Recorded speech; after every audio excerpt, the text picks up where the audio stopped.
पूजा, जिसकी अभी अभी शादी हुई है, अपनी आंखों में नई नवेली दुल्हन के हजार सपने सजाए अपने ससुराल की दहलीज पार करती है। लेकिन शादी की पहली ही रात उसके साथ कुछ ऐसा घटित होता है जो उसकी रूह तक को कपा देता है। एक ऐसा भयानक सच जिसकी उसने कभी अपनी सबसे डरावनी कल्पनाओं में भी उम्मीद नहीं की थी। सहमी और टूटी हुई पूजा जब अपनी आखिरी उम्मीद अपनी जेठानी कमलेश के पास हिम्मत जुटाकर अपना दर्द बयां करने जाती है तो सांत्वना के बजाय उसे इनाम में मिलता है चेहरे पर एक जोरदार थप्पड़। पूजा जमीन पर गिरकर बिलख बिलख कर रोने लगती है। आखिर एक नई नवेली दुल्हन के साथ इतना बड़ा धोखा और जुल्म क्यों हुआ? यह कहानी आपको झकझोर कर रख देगी और अंत में एक बहुत गहरी सीख भी देकर जाएगी। लेकिन इस खौफनाक रात तक बात कैसे पहुंची, इसके लिए हमें कहानी के पन्नों को थोड़ा पीछे पलटना होगा। कहानी की असल धुरी है कमलेश। कमलेश एक जिम्मेदार गृहिणी है जो एक भरे पूरे परिवार को संभालती है। उसके परिवार में उसका पति, एक छोटी बेटी, सास, ससुर, एक खामोश दादी और उसका देवर अरुण है। कमलेश के लिए अरुण सिर्फ एक देवर नहीं बल्कि उसके सगे बेटे से भी बढ़कर है। वक्त अपनी रफ्तार से आगे बढ़ता है। अब अरुण जवान हो चुका है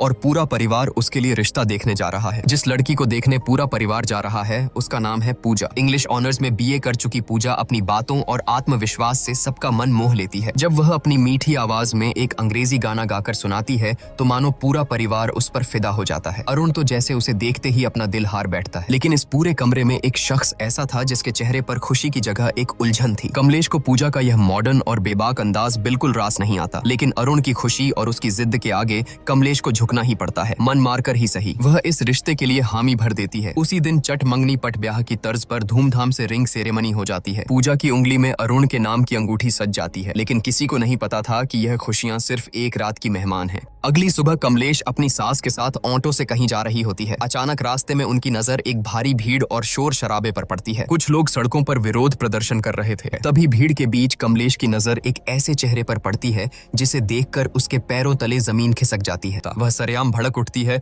और हुक्म सुनाती है कि ये सब नौटंकी तुरंत बंद करो। गुस्से से आगबूला कमलेश आगे बढ़ती है। पूजा का हाथ झटक कर पकड़ती है और उसकी उंगली से सगाई की अंगूठी बेदर्दी से खींचकर निकाल लेती है। एक ही पल में, एक झटके में उसने वो रिश्ता तोड़ दिया जो कल ही जुड़ा था। जब कमलेश यह तूफान लेकर घर लौटती है तो घर में कोहराम मच जाता है। कमलेश का पति उसे आईना दिखाते हुए कहता है कि जो रायता तुमने बिना सोचे समझे फैलाया है उसे अब तुम्हें ही समेटना होगा। बेचारा अरुण भी लाख मिन्नतें करता है, समझाने की कोशिश करता है कि पूजा की सोच गलत नहीं है, लेकिन कमलेश अपने गुरूर में अंधी हो चुकी थी। उसके कानों पर जूं तक नहीं रेंगती और वह किसी की एक नहीं सुनती। कुछ देर बाद कहानी में एक खूबसूरत और जज्बाती मोड़ आता है। अपने रिश्ते को बचाने और अपनी बात समझाने के लिए पूजा खुद कमलेश के पास पहुंचती है।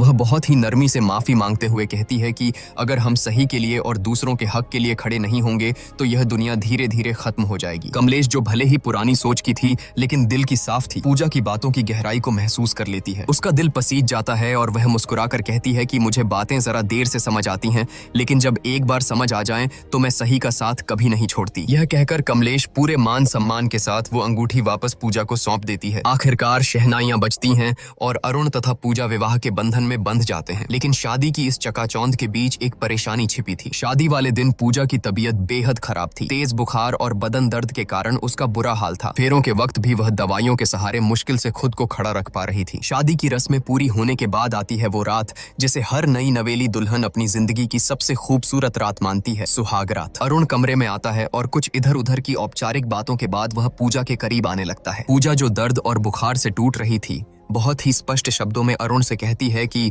मेरी तबीयत बहुत ज्यादा खराब है, मुझे तेज बुखार है और पूरा शरीर दर्द से टूट रहा है। प्लीज आज हम कुछ भी नहीं करेंगे। लेकिन अरुण पर जैसे हवस और पति होने के गुरूर का भूत सवार था। उसने पूजा की एक न सुनी। पूजा के लगातार मिन्नतें करने, रोने और मना करने के बावजूद अरुण ने अपनी मर्दानगी के अंधे नशे में उसके साथ जबरदस्ती की। नई दुल्हन के वो सुनहरे सपने उसी बिस्तर पर बुरी तरह कुचल दिए गए। सुबह की किरणें कमरे में आईं, लेकिन पूजा की दुनिया में हमेशा के लिए अंधेरा छा चुका था। वह दर्द और सदमे से कराहते हुए बस रोए जा रही थी। अरुण उसे चुप कराने की कोशिश करता है, मानो कोई बहुत मामूली बात हुई हो। वह बड़े हक से कहता है कि अरे मैं तुम्हारा पति हूँ, यह तो मेरा हक है, शादी के बाद तो यह सब होता ही है। यह सुनकर पूजा के अंदर का दर्द एक चीख बनकर फूट पड़ता है। वह बिलखते हुए अरुण की आंखों में देखती है और कहती है कि हक तूने मेरा किया है। शब्द सुनकर अरुण सन्न रह जाता है, लेकिन अपनी घिनौनी हरकत पर शर्मिंदा होने के बजाय उसकी मर्दानगी को चोट लग जाती है। वह गुस्से से आगबूला होकर कहता है कि अगर तुझे लगता है कि मैंने कुछ गलत किया है तो जा बाहर और चिल्ला चिल्ला कर सबको बता दे। यह कहकर वह निर्दयता से पूजा को कमरे से बाहर निकाल देता है। रोती कांपती पूजा जैसे ही कमरे से बाहर आती है, उसकी नजर आंगन में खड़ी कमलेश पर पड़ती है। कमलेश घर की और पड़ोस की कुछ औरतों से बात कर रही थी। पूजा के कानों में कमलेश की आवाज पड़ती है कि औरतें जितना किसी बम के फटने से नहीं डरती, उतना अपनी इज्जत का तमाशा बनने से डरती हैं।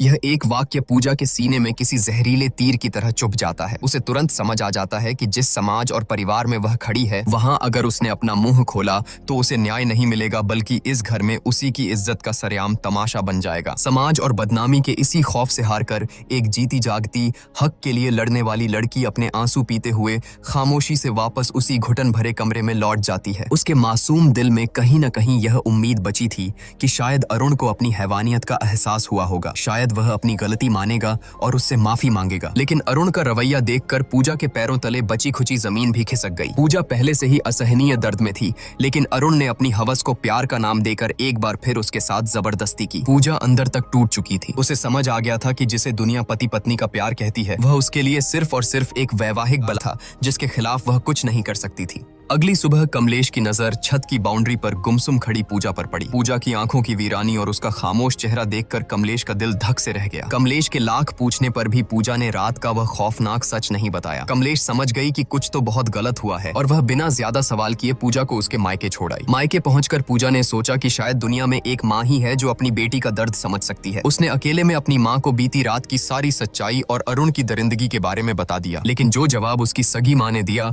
वह अरुण की हैवानियत से भी ज्यादा खौफनाक था। माँ ने उसे सीने से लगाने के बजाय समझाते हुए कहा कि पति पत्नी के बीच ये सब तो होता ही है, शादी की है तो ये सब तो निभाना ही पड़ेगा। इसमें ना कहने वाली क्या बात थी? इसी से तो परिवार और वंश आगे बढ़ता है। अपनी ही माँ के मुंह से ये शब्द सुनकर पूजा सन्न रह गई। रही सही कसर माँ ने इमोशनल ब्लैकमेल करके पूरी कर दी। घर की गरीबी का वास्ता देते हुए उसने पूजा को तुरंत ससुराल वापस लौटने का हुक्म दिया और धमकी दी कि अगर वह वापस नहीं गई तो वह अपनी नस काटकर जान दे देगी। अपनों से मिले इस धोखे के बाद बेचारी पूजा के पास कोई रास्ता नहीं बचा था। वह एक जिंदा लाश की तरह कमलेश के साथ वापस लौटने लगी। सफर के दौरान एक जगह वॉशरूम जाने के बहाने पूजा ऑटो से उतरी। यह उसकी जिंदगी का सबसे बड़ा फैसला था। उसने पीछे मुड़कर नहीं देखा और वहां से चुपचाप भाग निकली। कमलेश ने उसे पागलों की तरह हर जगह ढूंढा, लेकिन पूजा का कोई सुराग नहीं मिला। घर पहुंचकर जब कमलेश ने यह खबर दी तो पूरे परिवार में हड़कंप मच गया। सबने पूजा को ढूंढा, लेकिन वह जैसे हवा में गायब हो गई थी। हारकर कमलेश ने पूजा की दोस्त सोना को फोन मिलाया, जो एक एनजीओ में काम करती थी। सोना ने कहा कि उसे पूजा के बारे में कुछ नहीं पता,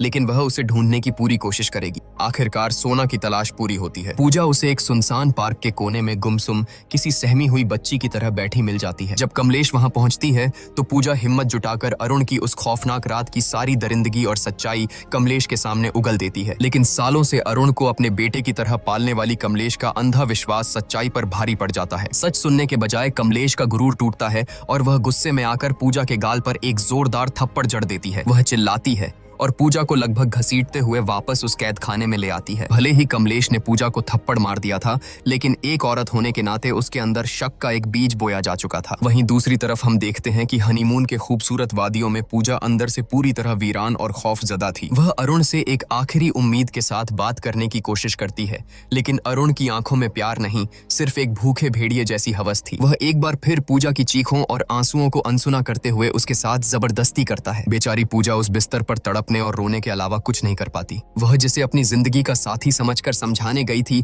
वह सिर्फ एक झल्लाद निकला। पूजा को उस रात पूरी तरह समझ आ गया था कि अरुण की नजरों में वह कोई पत्नी या प्यार नहीं, बस उसकी हवस मिटाने का एक बेजान जरिया भर थी। पूजा की जिंदगी एक जीते जागते नर्क में बदल चुकी थी। एक रात खौफ से कांपती पूजा खुद को बाथरूम में बंद कर लेती है। बाहर से अरुण दरवाजे को पीटते हुए उसे बाहर आने का हुक्म देता है। अंदर से डरी सहमी पूजा रोते हुए कहती है कि आज मैं तुम्हारे करीब नहीं आ सकती, मेरे पीरियड्स शुरू हो गए हैं। लेकिन एक हैवान के सिर पर सवार हवस को भला कोई कैसे रोक सकता था? अरुण का जवाब किसी भी इंसान की रूह का पाने के लिए काफी था। वह बेशर्मी और क्रूरता से कहता है कि मुझसे झूठ मत बोल, दरवाजा खोल, मुझे देखना है। यह सुनकर बाथरूम के अंदर खड़ी पूजा की जान सूख जाती है। उसे समझ आ जाता है कि यह दरिंदा उसकी कोई बात नहीं मानेगा। इसी खौफ और बेबसी के बीच पूजा की नजर वहां रखी एक ब्लेड पर पड़ती है और सीन यहीं कट हो जाता है। अगली सुबह घर में कोहराम मच जाता है। सबको पता चलता है कि पूजा अस्पताल में है और उसकी हालत बेहद नाजुक है। पूरा परिवार बदहवास हालत में वहां पहुंचता है। अरुण बड़ी चालाकी से कमलेश और बाकी घर वालों को गुमराह करते हुए कहता है कि उसे औरतों वाली कोई अंदरूनी दिक्कत थी, शायद उसी वजह से यह हालत हुई है। लेकिन जब कमलेश अंदर जाकर लेडी डॉक्टर से बात करती है तो डॉक्टर जो सच बताती है वह सुनकर कमलेश के पैरों तले जमीन ही नहीं खिसकती बल्कि उसका पूरा वजूद हिल जाता है। डॉक्टर भारी आवाज में बताती है कि पूजा के उन नाजुक हिस्सों पर ब्लेड से गहरे कट लगे हैं और बहुत ज्यादा खून बहने की वजह से उसकी यह हालत हुई है। यह सुनकर कमलेश सन्न रह जाती है। वह तुरंत खुद को संभालती है और घर वालों को वापस भेज देती है, यह कहकर कि वह पूजा के पास रुकेगी। होश आने पर जब कमलेश पूजा के पास बैठती है तो पूजा आंसुओं में डूबकर वह कड़वा सच उगलती है जिसने उसे इस हद तक जाने पर मजबूर किया। यह दर्द सुनकर कमलेश अंदर तक टूट जाती है। उस रात जब कमलेश घर लौटती है तो पूजा के दर्द को महसूस करने के लिए वह खुद बाथरूम में जाती है और हाथ में वही ब्लेड उठाती है। वह उस ब्लेड को अपनी त्वचा पर रखकर वही करने की कोशिश करती है जो पूजा ने किया था, लेकिन ब्लेड की हल्की सी चुभन से ही उसके हाथ कांप जाते हैं। वह ब्लेड फेंक देती है। उस एक पल में कमलेश को गहराई से एहसास हो जाता है कि आखिर वो 21 साल की मासूम लड़की किस कदर खौफ और दर्द से गुजरी होगी कि उसने खुद को इतनी खौफनाक सजा दे दी। अगले दिन जब अरुण अपनी बेशर्मी का लबादा ओढ़े पूजा से मिलने अस्पताल पहुंचता है तो उसे पता चलता है कि कमलेश पहले ही पूजा को डिस्चार्ज कराकर अपने साथ ले जा चुकी है। अपनी पत्नी की इतनी गंभीर हालत के बावजूद उस जाहिल इंसान के दिमाग में सिर्फ एक ही बात चल रही थी। वह बेशरम होकर लेडी डॉक्टर से पूछता है कि अब मैं अपनी पत्नी के साथ इंटीमेट तो हो सकता हूँ ना? यह घिनौना सवाल सुनकर डॉक्टर का खून खौल उठता है। वह डॉक्टर पूजा के वो खौफनाक घाव देख चुकी थी और जानती थी कि इसके पीछे कौन है। वह अरुण पर बुरी तरह भड़क जाती है और पूरी ताकत से चिल्लाते हुए कहती है कि बहुत ही नीच और घिनौना इंसान है तू, तेरे जैसे जाहिलों के आड़ में तो गोली मार देनी चाहिए। वह तुरंत सिक्योरिटी गार्ड्स को बुलाती है और अरुण को धक्के मारकर अस्पताल से बाहर फेंकवा देती है, यह चेतावनी देते हुए कि यह जानवर इंसान दोबारा मेरे अस्पताल के आसपास भी नहीं दिखना चाहिए। पूजा जो अपनी आंखों में शादी और एक नए जीवन के 1000 सुनहरे सपने लेकर इस घर में आई थी, आज उसकी जिंदगी एक ऐसे भयानक नर्क में तब्दील हो चुकी है जहां उसका ही पति उसका सबसे बड़ा मुजरिम बन गया है। प्यार और हक के नाम पर पूजा ने जो झेला है वो मौत से भी बदतर था, लेकिन अब जब पूजा मौत के मुंह से वापस लौट आई है और उसे उस कमलेश का साथ मिल गया है जो कल तक उसी के खिलाफ खड़ी थी, तो अब आगे क्या होगा?